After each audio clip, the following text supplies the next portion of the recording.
from Sony Pictures Home Entertainment. We have Umma, which is clearly noted on the back is Korean for mother. If you couldn't get the gist of this as this one goes on, stars Sandra Oh from Grey's Anatomy fame. I'll be completely honest with you. Grey's Anatomy is the only thing I've ever seen Sandra Oh in that I could stand her in, and that is kind of the case here with Umma.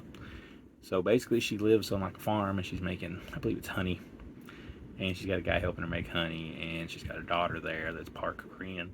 The movie starts off with a nightmare scene from her having a nightmare, so you know something's weird somewhere. She doesn't want to be around electricity. There's no lights at all because she, it's very ominous about what is going on in this thing. And then like her uncle shows up from Korea with her mother's ashes, and things just get really creepy and a little bit spooky from there. Now, it's one of those slow burn type horror flicks. It's trying to rely a whole lot on mood and atmosphere. It relies a little bit on jump scares, and it's trying to push through from the strong performance of Sandra Oh. But to me, I just don't think the ball ever really gets rolling with it.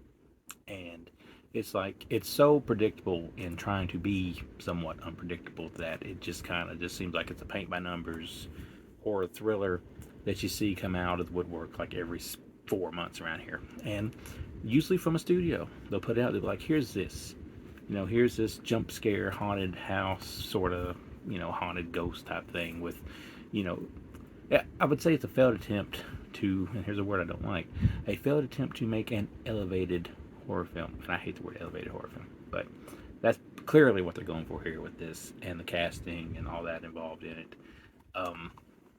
If you've not seen it, I would say rent it if you want to red box it, or you want to maybe, like, I don't know if it's on Netflix or anything like that. I don't know what Sony's associated with as far as streaming goes, but I would try to watch it that way because it just doesn't really seem to do a whole lot for me personally. And they didn't really put nothing in the way of extras here besides the digital copy. So this is available now from Sony. I'm gonna be a little generous. I'm gonna give it a 2 out of 5, but did not enjoy it. Was kind of bored with it for the most part. You knew jump scares were going to happen, and they do jump scares for the sake of jump scares.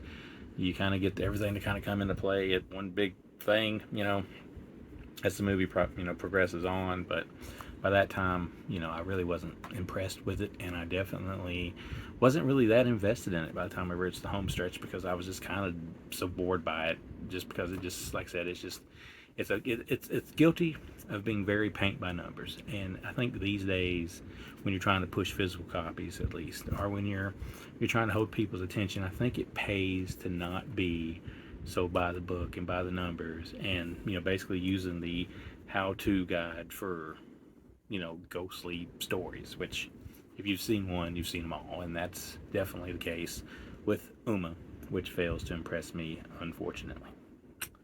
But if you want to check it out, it's available from Sony, so pick it up, rent it, all that good stuff.